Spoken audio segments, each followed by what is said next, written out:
that you are keeping and enjoying Kenya's warm hospitality. Let me join PCS in saying Happy New Year. Not long ago, we gathered to mark 60 years of Kenya's diplomatic journey and the 61st Jamhuri Day, both momentous milestones reflecting our resilience and commitment to international cooperation. Over the years, Kenya has worked tirelessly with many of the nations and organizations represented here to address pressing bilateral and multilateral issues. The New Year diplomatic address underscores our foreign policy's focus, not just on advancing national interests for Kenya, but on building bridges, fostering respect, and promoting shared purposes across all our friends. Your presence highlights the importance of our collective efforts in strengthening diplomatic ties. I am therefore pleased to announce that this year's address will be institutionalized as an annual event to reflect on past achievements, deepen collaboration with diplomatic community, and set future priorities. Regular engagements will enhance mutual understanding and strategic alignment on many issues that affect all our nations.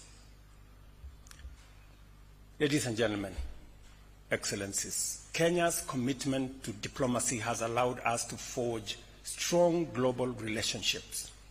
Since independence, we have expanded our diplomatic footprint from 6 missions to now 70 stations across the world. We continue to prioritize regional integration, intra-African ties, economic diplomacy, and global peace and security. To better engage our diaspora, the State Department for Diaspora Affairs was established in 2022 to protect, empower, and support Kenyan citizens abroad. I'm very proud of what that State Department has managed to achieve in the last 2 short years. In December, I launched the revised Kenya Foreign Policy 2024, aligning our diplomatic strategy with evolving global dynamics. This policy reaffirms our commitment to international partnerships, regional cooperation, sustainable development, and positioning Kenya as a key player in global affairs. Our foreign policy priorities include deepening diplomatic ties, championing Pan-Africanism, expanding international cooperation, enhancing regional stability, fostering economic development, advocating climate justice, addressing global health challenges, and pursuing an equitable reform process in both international finance and international governance. Excellencies, ladies and gentlemen, Kenya's diplomacy continues to strengthen as reflected in our vibrant civil society, free press, and active citizenry. Our Constitution upholds transparency, inclusiveness, and good governance, cementing our status as a stable democracy. Democracy extends beyond elections. It is about national unity and shared responsibility. We have embraced an inclusive governance model that fosters cohesion across political, regional, and social divides. Africa's youthful population presents both opportunities and challenges. We see Kenya's growing youth demographic as a strength. Our policies focus on job creation, entrepreneurial support, and investments in technology and creative economy. We are also securing bilateral labor agreements to provide our youth with global employment opportunities, and I appreciate the support of all our partner nations in this effort. Our economic recovery efforts are delivering results. We remain focused on infrastructure development, universal health care, education, electricity access, job creation, and reducing the cost of living, and also so that we can improve livelihoods. At the same time, we are minimizing waste, eliminating inefficiencies, closing avenues, and intensifying the fight against corruption. The bottom-up economic transformation agenda remains central to our development strategy, driving progress in agriculture, housing, healthcare, micro, small, and medium enterprises, and digital innovation. Our subsidized fertilizer program and expanded irrigation have boosted food security, while affordable housing projects are creating jobs and improving living standards of many Kenyans. Taifa Care is making healthcare more accessible, and the Hustler Fund has provided over 60 billion in affordable credit to personal and small businesses. Kenya is also advancing its digital economy with over 18,000 kilometers of fiber optic connectivity completed in the last 2 years, while our target is 100,000 in 5 years. And we are also growing investments in the creative industry. Kenya remains committed to clean energy, investing in renewable manufacturing such as solar panels and batteries. As we pursue these goals, I encourage the diplomatic community to explore opportunities for public-private partnership, trade and investment, so as to drive mutual prosperity between Kenya and the countries that you represent. Through robust bilateral partnerships, Kenya has secured critical support for transformative projects, attracted foreign investments, and strengthened collaboration in trade, health, education, security, and technology.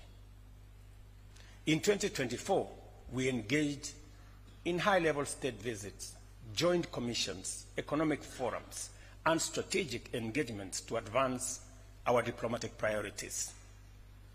Looking ahead to 2025 and beyond, we aim to deepen our existing bilateral relations while expanding our global reach through mutually beneficial partnerships, including strengthening South-to-South cooperation and other interventions. Kenya has risen to the global stage in a world where Cold War-era divides are giving way to pluralism and diversified diplomacy. Our objective is to forge partnerships that deliver tangible benefits for all our people. In this regard, I am eager to explore new avenues of cooperation with each and every country that you represent. Our approach to regional peace, security, and prosperity is anchored in the belief that unity and integration are essential to unlock the full potential of East Africa, Africa, and beyond. This commitment is reflected in our leadership within regional organizations such as the East African Community, the Intergovernmental Authority on Development, IGAD, and the Africa Union, of course. As the current chair of the East African Community, Kenya is dedicated to advancing the community's objectives by building on past achievements. Strengthening intra-regional trade remains a priority as it holds immense potential for economic growth and creating opportunities for jobs and for enterprise. We are also focused on enhancing regional infrastructure connectivity and addressing security challenges within East Africa. Beyond the East Africa and the EAC, Kenya remains an active member of the Africa Union, playing a key role in peace building across the continent. I am honored to serve as the champion for Africa Union reforms, a role aimed at enhancing the Union's ability to respond effectively to Africa's challenges. Recently, I hosted a retreat for African heads of state to advance the Africa Union reform agenda, critical steps that will ensure the Union is better equipped to address conflict resolution, economic development, and also share good governance. Kenya is also proud to nominate our distinguished Pan-Africanist former Prime Minister Raila Odinga for the position of the chairperson of the Africa Union Commission. His candidacy reflects Kenya's broader vision of strengthening African institutions to better serve our continent's people. Excellencies, ladies and gentlemen, peace and security remains central to Kenya's vision for a stable and prosperous region. Over the years, we have played a key role in mediating conflicts and addressing some of the most complex security challenges in our region. Kenya remains a reliable partner in regional and international peace and security efforts. Over the weekend, I was in Dar es Salaam, Tanzania, co-chairing the first ever EAC SADC Joint Summit on the security situation in the DRC. Together with other leaders, we called for an immediate ceasefire, humanitarian access, and a peaceful resolution through a merged Nairobi-Luanda process that will centralize around dialogue. We made it very clear that there cannot be, and there is no possibility, of a military solution to this DRC problem. It is regrettable that diplomatic missions and peacekeeping forces, including SADC and UN personnel, have come under attack in DRC. We urged the DRC government to ensure the safety of diplomatic staff and peace missions. Peace initiatives such as the DRC process require sustained funding. However, many efforts falter due to inconsistent financing, leading to delays that create vacuums and risk further violence. To prevent this, we must establish a structured and predictable mechanism for funding peace initiatives. I urge states and international organizations to work together to guarantee adequate resources for effective peace building.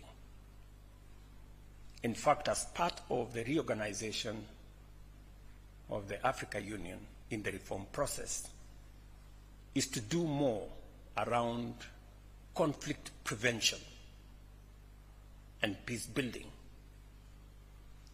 rather than managing conflicts when they are already fully blown. These are some of the discussions we will be having this week in Addis. To this end, we propose that EAC and SADC ministers convene a joint meeting to establish a joint technical team under the two regional secretariats. This team would develop a coordinated strategy for financing, ensuring accountability, and mobilizing support from partners, including those gathered here today, hopefully. A structured approach to funding and international engagement is essential to sustaining the EAC SADC Peace Initiative in the DRC. And to just give you a broad aspects of what this is all about, is that we believe that first we need to merge the Nairobi and Luanda processes, because having two concurrent processes running parallel creates unnecessary competition, creates avenues for forum shopping, and many other things that undermine the ultimate goal of these processes. So we agreed that these processes should be merged into one. Number two, we also agreed that we should expand the space for facilitators so that instead of having one facilitator, we will have 3 facilitators. And we are in consultation between me and my co-chair on identifying the additional facilitators so that we can provide a more robust mechanism and energize the whole process of mediation in the DRC. And number 3 is to focus on both intra-Congolese dialogue amongst the parties in the DRC and also in the dialogue between DRC and its neighbors, more particularly with Rwanda. That will be the focus of the mediation process and the facilitation process, and the merger of these 2 processes. We will be proposing for an endorsement from the Summit of the African Heads of State.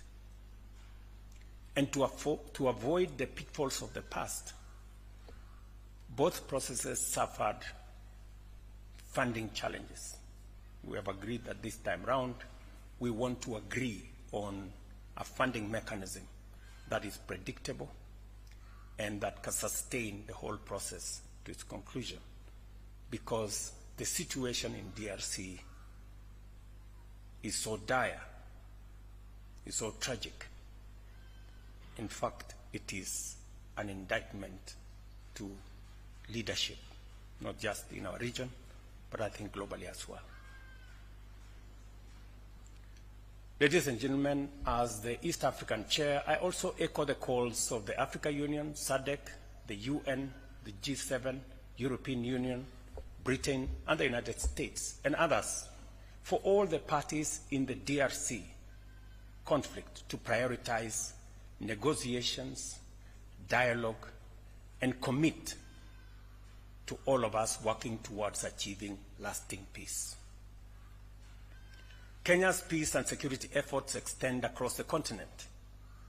To the Tumaini Initiative, which is aimed at fostering dialogue and reconciliation in South Sudan, to our contribution towards stabilizing Somalia.